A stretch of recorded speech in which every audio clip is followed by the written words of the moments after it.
Did you know that in machine learning, a model predicting not fraud every time can achieve an accuracy of 99.95% and still be practically useless? That's what happens when we deal with imbalanced data sets. These occur when one class in the dataset far outweighs the other. A common challenge in real world problems like fraud detection, medical diagnosis, or predicting rare events. For example, consider a scenario where you are analyzing 10,000 bank transactions where only 5 are fraudulent. If your model always predicts not fraud, it seems highly accurate, but it fails at the crucial task, identifying fraudulent transactions. Similarly, in a classroom of 2,200 students where 2,000 fail and only 200 pass, a model biased toward the majority might predict failure for everyone, ignoring the minority group we care about most. The problem is clear. Traditional machine learning models often favor the majority class, leading to poor performance on the minority class. But how do we fix this? In this video, we'll explore 3 effective techniques for handling imbalanced datasets, ensuring the minority class receives the attention it deserves. Let's dive into how we can make our models unbiased, smarter, and more accurate. Alright, so before we dive into the techniques, let's understand what is imbalanced data in detail, right? So, imbalanced data basically happens when one category in your data set, so say we have two categories A and B, so there is going to be one category, say for example A, which is going to have way more examples than the other. Alright, so say for example we have a class, and in this class we have 100 boys and only 10 girls. Right, so basically this is going to be a class A and this is going to be a class B, and as you can see over here, out of 110 samples we have 100 samples of class A and only 10 samples of class B. So this is what is known as an imbalanced data, right?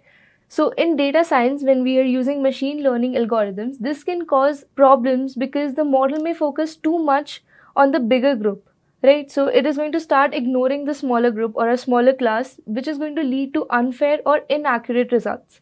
So say for example, we have a fraud detection system, right? And 1% of our transactions are going to be fraud, whereas the other 99% are going to be not fraud, right? So what our model is going to do is just going to predict not fraud for all the transactions. Like most of the time we're going to get our result as not fraud. Now this is going to be, you can say, 99% accurate because we have only 1% of fraud class, but this accuracy is of no use because the important factor over here, the important class, is being neglected, right? So fixing imbalanced data is often either adding more samples to the smaller group or giving it extra importance when training the model, right? So let's understand this with another diagram. Let me just clear this out. All right. So as you can see over, we have one balanced data, which is showcasing us 50% females and 50% males. So basically our class A and class B are both having equal number of samples, 50 samples in class A and 50 samples in class B. So this is what a balanced data looks like. Whereas imbalanced data, as you can see over here, so basically this is some rare gene over here, which is not very common, and this is a normal gene. So 90%, you can say 900 samples are of the normal gene, and we have only 10 samples of our rare gene, which is oncogene over here. So this is basically what an imbalanced data looks like, right? So if we were to represent our imbalanced data set,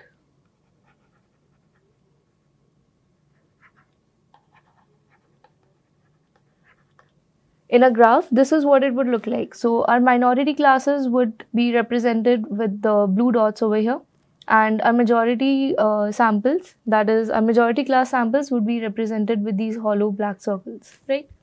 So I hope imbalanced data set is clear to all of you guys. Now that we understood what exactly is imbalanced data, let's understand the problems that are associated with our imbalanced data set. Right, so imbalanced data set can cause several problems when we're building a machine learning model. Like if one category, say yes, is much bigger than no, the model is going to predict yes most of the time because it's easier that way, right? We already discussed this. So this basically means that our minority class is being neglected, right? So the very first problem associated with imbalanced data is biased prediction. Now, what do we mean by bias prediction is basically that the model often becomes more biased towards the majority class, right? Ignoring the minority class, leading to poor performance on the critical cases, like we discussed the fraud detection.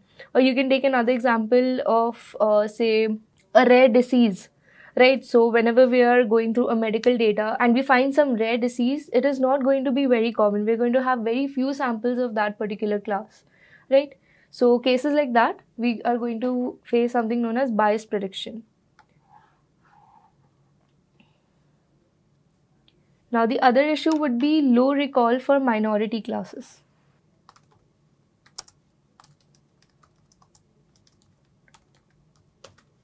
Alright. So a model that is trained on imbalanced data is going to fail to correctly identify the instances from the minority class. Now this is going to cause a high false negative rate.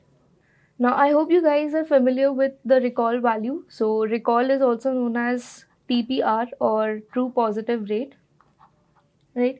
So, it is basically the percentage of data samples that a machine learning model correctly identifies as belonging to a class of interest, right? So, the positive class out of the total samples for that class. All right. So, let me just quickly tell you about the formula for true positive rate or recall. It is basically true positives, all the true positives upon true positive plus false negative. Alright, so this is basically what recall value means. So you guys need to be familiar with concepts like that before diving into imbalanced data. Alright, now the next problem associated with imbalanced data is misleading accuracy.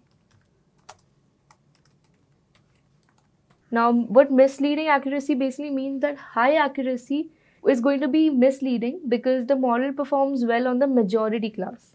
This is important. The model is performing well only on the majority class, but it is performing very poorly on the minority class. So this is basically what misleading accuracy means. Alright. And the last problem associated with our imbalanced data is going to be poor generalization.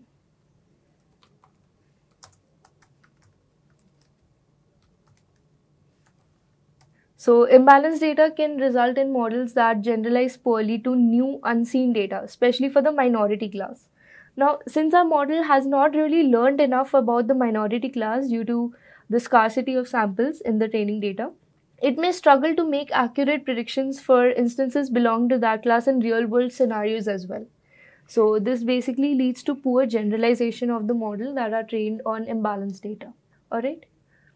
So now that you guys are clear with the imbalanced data and the problems that arise on training the models on such data, let us quickly look at our notebook and look at a very quick example over here.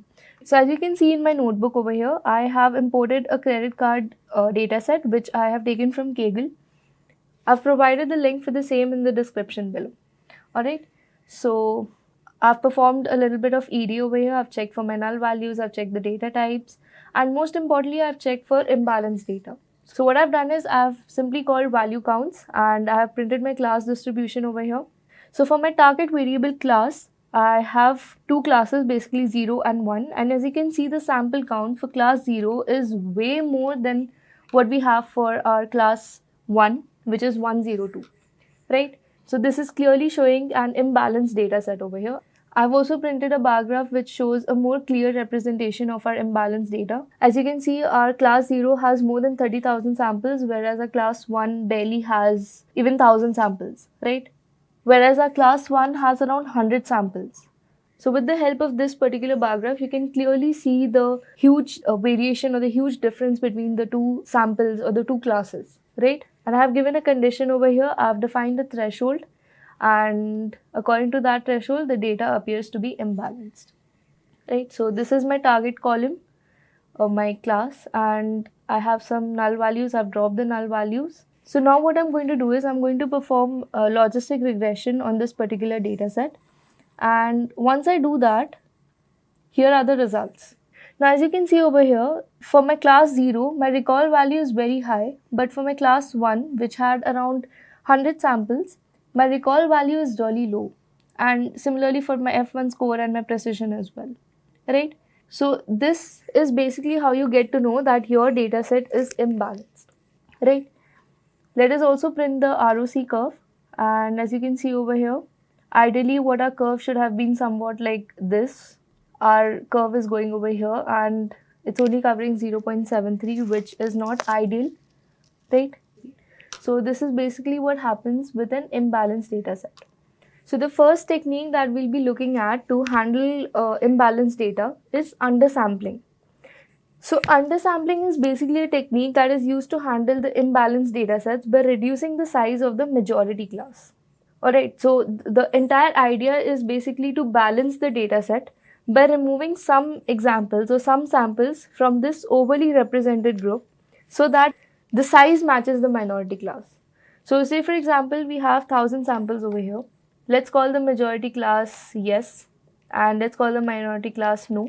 So we have 100 samples of our minority class, and now what we're going to do is we're going to randomly select 100 data points out of these 1000 so that our majority class size matches with our minority class size, right? So the main benefit of this particular technique is it makes the data set balanced, right? This was our main objective which we have achieved with this particular technique. Now our model can focus equally on both the classes, the majority and the minority. It is also going to reduce the training time of the model since the data set has become smaller now, right? So earlier you can say our entire data set size was around 1100 and now it is only 200, right? 100 from our minority class and 100 from our majority class. So it is going to reduce the training time significantly for our model, right? Now what are the drawbacks of this particular technique?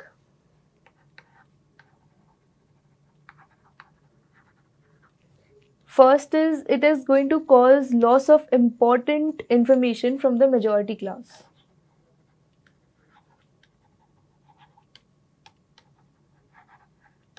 Right? Since we are randomly selecting samples from the majority class and we're discarding them, this can lead to loss of information from the majority class, right? And this is a very major drawback because our entire model is going to be trained on very limited number of samples, right? Both from the majority and the minority. We are basically discarded around 900 samples. Now you can imagine the kind of information that these 900 samples could be holding, right? And we are just throwing them away because we want to balance our data.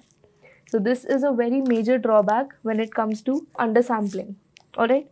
And the other drawback is if the data is already very small, undersampling is going to make it too small for effective learning, right? So basically we are not going to have effective learning.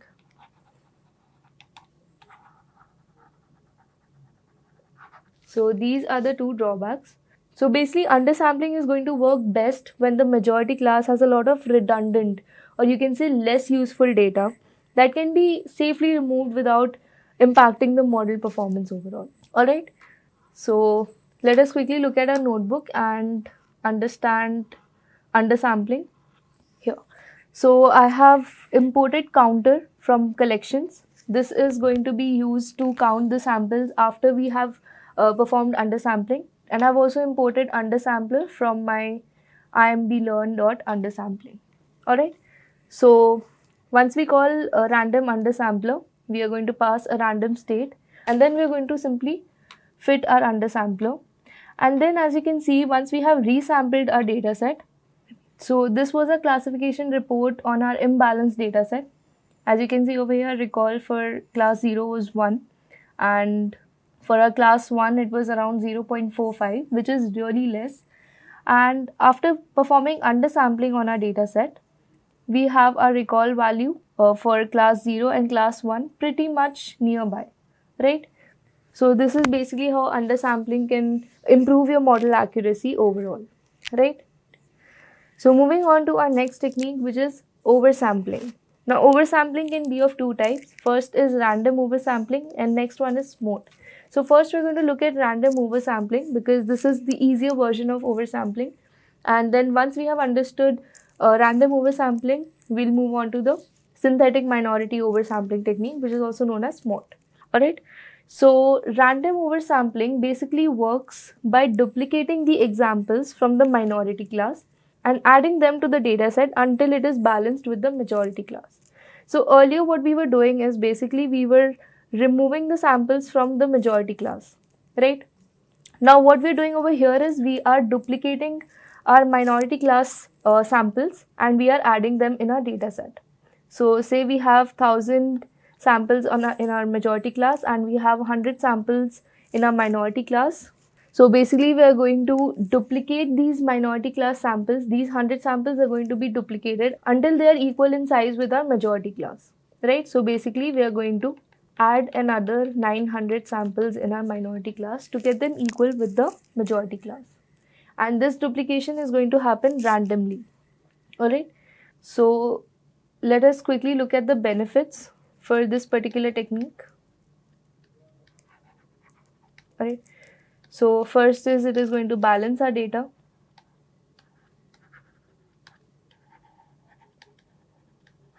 Right. So it is going to help the model learn equally both from the minority and the majority classes. The next important benefit is it is going to preserve the information.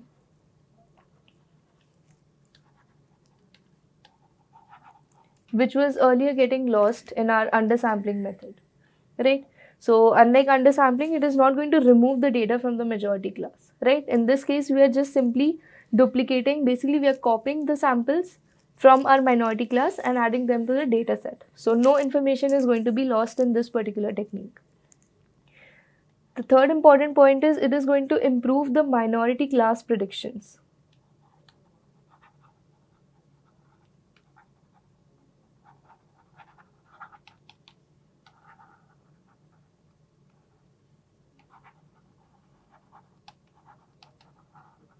Alright, so the model is going to become better at identifying patterns in the minority class.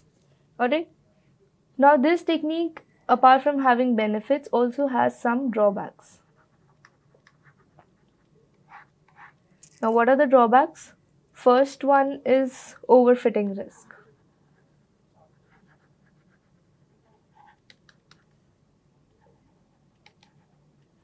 Alright, so now when we are duplicating the minority examples, now this can lead the model to memorize these instances instead of learning general patterns. Alright, so this is basically what overfitting means. And since we are duplicating our samples from the minority class, it is going to make the model memorize it instead of learning the patterns. Alright. The next drawback is it is going to increase the training time.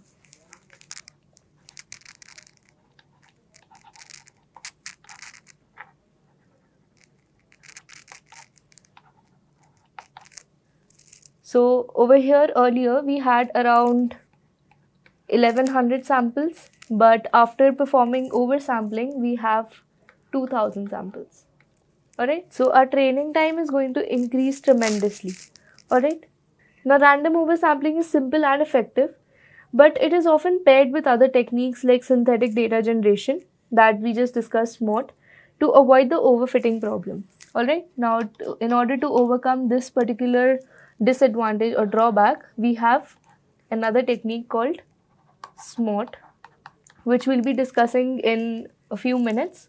Before that, we'll quickly look at our notebook and see how oversampling is being performed. So basically, we import a random oversampler from imblearn.oversampling, and once we call the random oversampler and fit it, we are going to get our class distribution.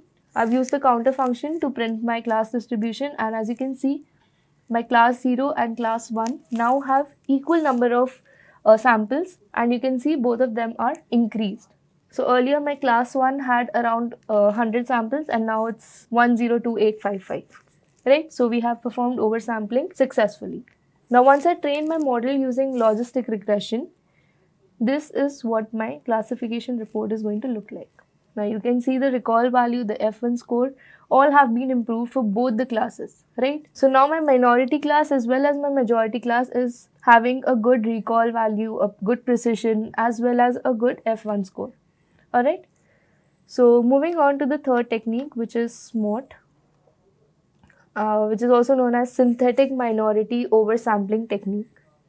So SMART, or synthetic minority oversampling technique, is basically a method that is used to address imbalanced datasets by increasing the number of examples in the minority class. Now, but the catch over here is, instead of simply duplicating the existing data, SMART is going to create new synthetic data points. Alright. So as you can see in this particular graph over here, we have an imbalanced data set. As you can see, these are our majority points or my majority class, and these are my minority class. Alright. Now what SMART is doing over here is, it is using some formula over here to create new synthetic data from the minority data points. Alright. So it has created this new data point called S1, S2, S3. So we're not going to go into much detail about the formula, rather we are going to discuss how it works. Alright. So what SMART does is basically, it is going to identify the minority class. Alright. So it is going to focus on the underrepresented class in the data set. Then it is going to find the nearest neighbors. So for each data point in the minority class, SMART is going to identify its nearest neighbors, usually on the KNN algorithm, K nearest neighbors. Alright. And then it is going to generate synthetic data. Now new data points are going to be created by interpolating between a minority data point and one of its neighbors. Alright. So as you can see, it found x1 and you can say x2 was its nearest neighbor. So it has interpolated and created a new minority data point. Alright, so this means SMART is going to generate data along the lines connecting the existing data points, as you can see, x1 and x2. Now this is going to create realistic and diverse samples.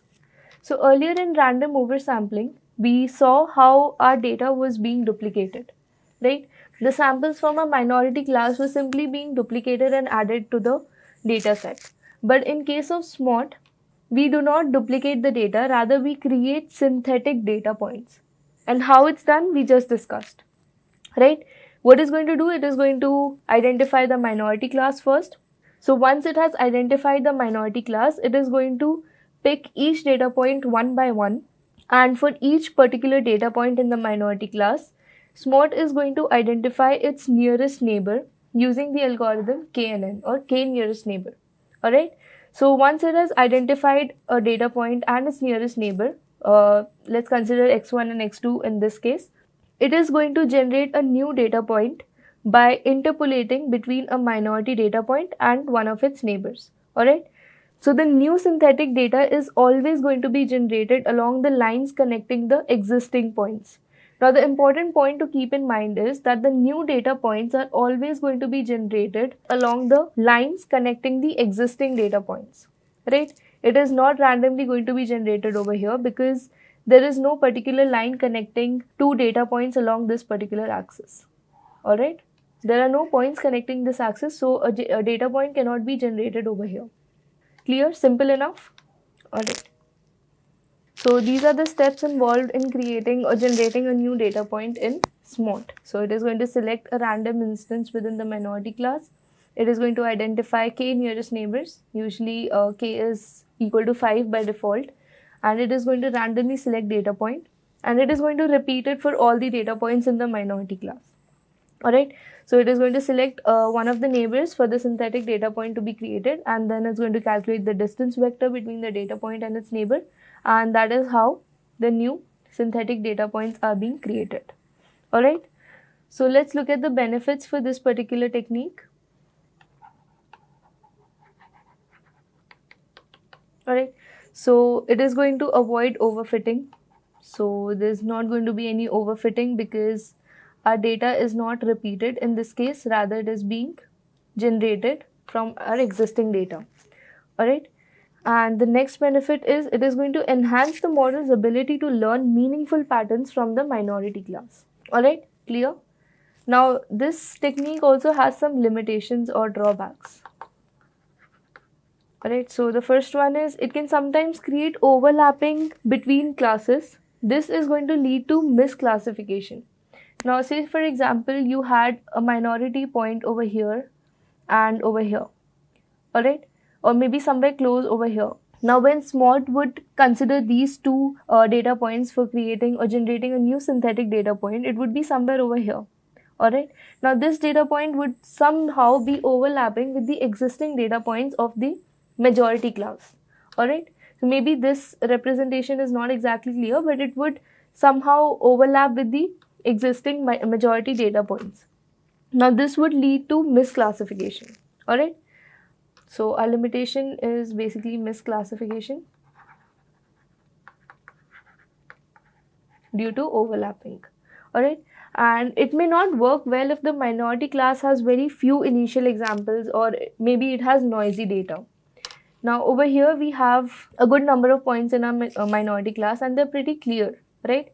But if we had a lot of noise in our minority class, or maybe we had only 2 or 3 initial points, maybe these 2 points did not exist, so these data sets, these data points would not be created, right? And you can consider this data point as noise because it's very far away from our 2 other data points in our minority class. Alright, so SMOT is a widely used technique because it helps models treat both classes more fairly, especially in critical applications like fraud detection or healthcare. Alright, so let us quickly look at our notebook for SMOT. So I have imported SMOT from imblearn.oversampling. I've called the SMOT function and I've fitted on my data. And as you can see over here, with the help of my counter function, I have printed the class distribution, and you can see it's equal over here. And then I have performed my logistic regression, and this is my classification report. So as you can see, the classification report is pretty much the same for all the 3 techniques that we discussed, right? Maybe the recall value for the majority class is ranging from 0.97 to 0.99, which is a very minute difference or a very minute variation. So basically, any 3 of these techniques can be used in the case of imbalanced data to balance it. Alright. Now, the choice of technique depends on the kind of data you have and the kind of result you are looking for. Alright. If your data contains a lot of critical information that should not be just discarded away, you should go for oversampling techniques rather than undersampling. But if your data has a lot of noise or a lot of redundant data, which you do not mind losing, and you think your model can be trained perfectly even without those particular sample points, you can go for undersampling, right? So you need to consider these scenarios and the benefits of each technique and the limitations or the drawbacks of each technique when you're trying to balance your data. Alright. So this is all for this video. I hope you guys were able to understand imbalanced data and the 3 techniques we discussed. If you guys liked it, do hit the like button and subscribe to Intellipaat's YouTube channel. Thank you and see you in the next video.